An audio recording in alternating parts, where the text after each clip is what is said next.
Considered to be one of the strongest economies in Europe and the entire world, the Dutch seem to be sitting as nice and cozy as any country in the world could. With a thriving maritime industry, a highly regarded agricultural sector, and a booming tech industry within its small shores, indeed, there are many things to envy about the northwestern European country. However, when one looks a bit deeper into the affairs of this small but prosperous country, one would find that not everything is as it seems.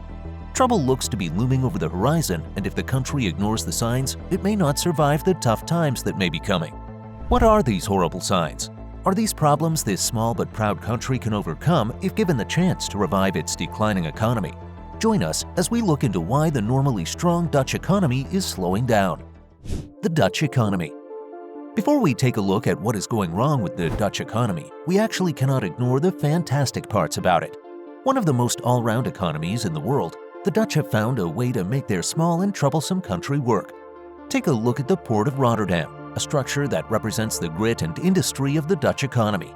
Despite being such a small country, the Netherlands is home to the largest seaport in all of Europe. In fact, it is considered to be the largest seaport in the world, well, outside of East Asia. That is because before the emergence of the Port of Singapore and the large ones that popped up in Shanghai and other parts of China, the Port of Rotterdam was actually the busiest port in the world by annual cargo tonnage for more than 4 decades between 1962 and 2004, before it was overtaken by the Port of Singapore and the others in China. Regardless of these ports in Asia, the Port of Rotterdam is a major player in the importation and exportation of goods and raw materials, both within the Netherlands and in all of Europe. Strangely enough, it is even referred to as the largest German port, as it also plays a major role in the German economy. Regardless of what's going on in Germany, the Dutch know how significant this port is to them.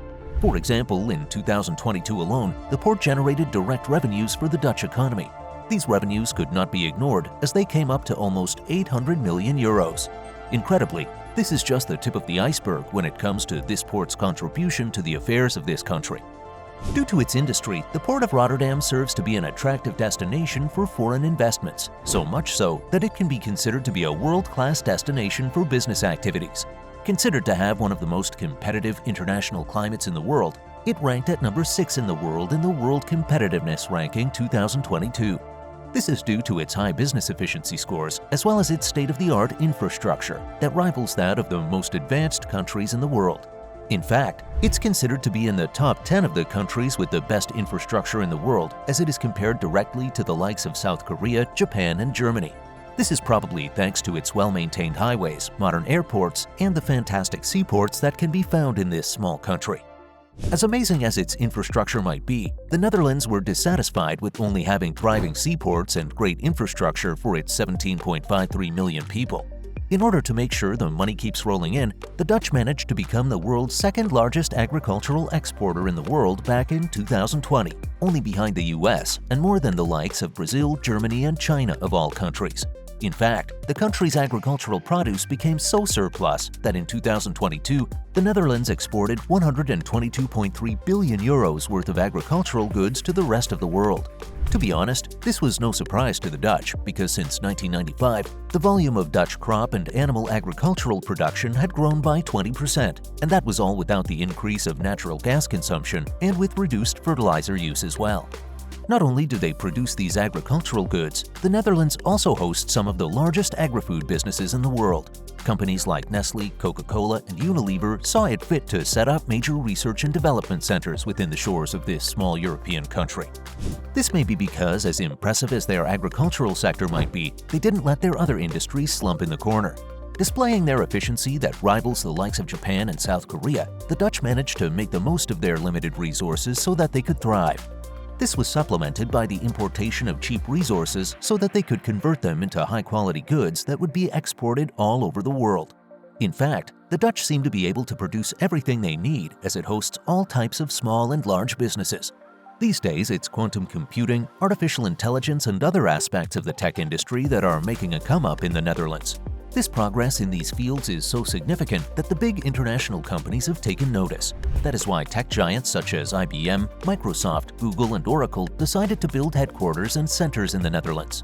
After all, who could ignore the country's thriving financial sector, its large network of tax treaties, its low corporate income tax, and the full participation exemption for capital gains tax? All these incentives make the Netherlands one of the most hospitable places for these massive corporations in the world. All these factors make the Netherlands the 17th largest economy in the world. As such, one may be taken aback by the notion that such a thriving economy may be facing troubling times in the years to come. Why is the Netherlands slowing down? As we have explained, the Dutch economy does seem to be in a good place. Such business and industry in the Netherlands helped it develop a nominal GDP of $1.013 trillion in 2023. It also has an enviable GDP per capita of $72,973, thereby making its people one of the richest in the world. As encouraging as these representations of wealth may be, the public must remain careful so that they won't be fooled by these figures. One of the major reasons these numbers could be deceptive to the unassuming onlooker is that the ever-rising cost of living in the country has left the population stressed. As much as the country seems to be making, the numbers show that this inflation rate is steadily growing out of control. In September 2022, for example, the Dutch economy experienced the highest inflation rate of the time when compared to other countries in Western Europe, as it hit inflation rates of 14.5%. Despite making some recovery in the last year or so, the inflation rate in the country still remains high, which is obviously a cause for concern. Although people may confuse inflation for an interchangeable term for a worsening cost of living, we can tell you that while they are two different concepts, the Dutch numbers in respect of both factors are still quite troubling. Inflation can be said to be the larger concern of the two, especially when it comes to the Dutch, because as the cost of goods and services continue to experience this troubling increase, the buying power of the dollar and the euro continue to decline. In contrast, the cost of living refers to the amount of money that one would need to maintain a certain lifestyle or standard of living. This involves the cost of basic necessities such as food, healthcare, housing, education, and transportation. Considering that as the cost of living increases, it puts a lot of pressure on household budgets. It's clear to see why the Dutch may be having trouble coming to terms with the inflation and the rising cost of living that they are experiencing at this point in time. Already the ramifications are being felt everywhere, as there has been drops in retail growth figures, sometimes even in the negative since reaching an all-time high of 13.5%. As troubling as such figures may be, signs show that even worse is yet to come when it comes to measures of consumer confidence. With the use of the Consumer Confidence Index, which measures the attitude of the people towards the economy and their personal financial situation, it tells us that the nation is currently experiencing an all-time low since the peak of the financial crisis in 2008. Although there are signs that Europe's economy has made some recovery after this troubling global financial crisis, it still isn't fully back on its feet. Looking at the figures, it's fair to say that the Dutch economy has been the slowest to recover. Some may point to the weak consumer spending as the reason for this slow growth and recovery. As much as goods and services have experienced a hike in prices, some may say that the key reason for the decline in consumer spending may be the anxiety caused by the shockingly increasing housing prices. We can point again to that terrible financial crisis in 2008 as the source of this conundrum, because since the global economy crashed, the Dutch have been startled by the frightening rise in housing prices. Recently, the average cost of homes have risen to an alarming €424,681. To those who may not think that is so bad, how do you expect people whose average modal income comes to about €40,000? That's 10 times the amount they make. One may say that in recent times, the percentage of average household disposable income rose by about 25%, but that is nothing compared to the 63% increase experienced in the cost of housing at the same time between 2015 to 2021. This scary increase in the cost of housing may have been caused by the national shortage of 390,000 homes in the small nation. While the cost of houses have actually dropped by 6% and is predicted to fall by even more by the Central Bank of the Netherlands, this will not solve the country's housing problems. Consequently, the Dutch government has embarked on an undertaking to build about 900,000 homes by the end of the decade. However, when we look at the high costs of the raw materials required to build these homes, the increased borrowing cost and the nitrogen pollution from the construction of these buildings, one is left to wonder if the Dutch may actually be able to solve this problem.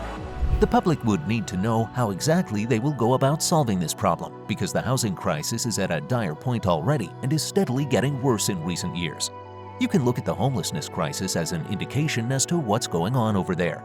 Already the amount of homeless people forced to live in the streets has doubled, and a quarter of those renting places right now are poised to join the homeless on the street soon as they struggle to pay their rent. With such a system in place, the young people looking to join the housing market are discouraged as they are finding it tough to secure housing.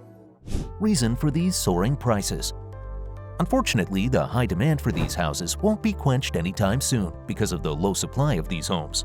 Unfortunately, it seems like the government sponsored this because they were the ones that pushed for these people to buy their own homes.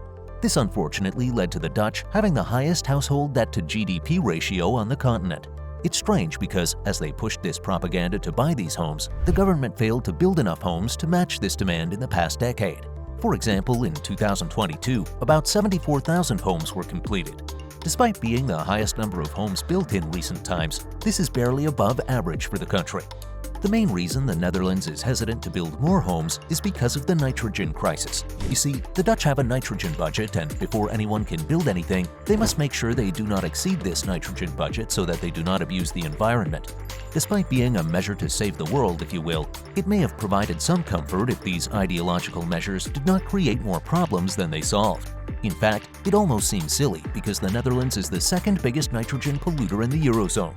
This nitrogen crisis has caused a huge problem in this country, and as such, it has polarized the people as the farming industry struggles with the government to ensure that they can make ends meet despite these harsh nitrogen laws, as this reduction in their operations has led to an increase in the costs of their produce. As such, one can see how these government policies, despite being altruistic in nature, have only served to cause problems for the people. Challenges. To add to the under-construction problem plaguing the Netherlands, it seems as though the small country is running out of space as well. Already, the best minds have had to find novel solutions to this problem because much of the Netherlands is below sea level. That is why you'd find all those protective movable barriers that reduce the rate of the flooding that threaten to submerge the small nation. To be honest, most of the world has marveled at these barriers that have kept cities like Rotterdam afloat. The system seems to be so perfect, it seems to be automatic. As such, the Dutch have always found ingenious ways to solve their problems. However, we are yet to see how their ingenious measures would solve more of the nation's problems such as the housing crisis, the labor shortage, and the country's aging population. While still being strong, this country will have to do a bit more than create strange and idealistic climate regulations if they want the country to avoid a catastrophe. Let's see what the future holds for this small but formidable country. With that, this video has come to an end. Turns out it isn't only the Dutch that are enduring a problematic housing crisis. Let's take a look at who is buying homes in this desperate housing market. Also, why don't you learn about the most controversial man in history, the man who killed millions but saved billions? Don't forget to like and subscribe as well as you enjoy our content. Until next time, goodbye.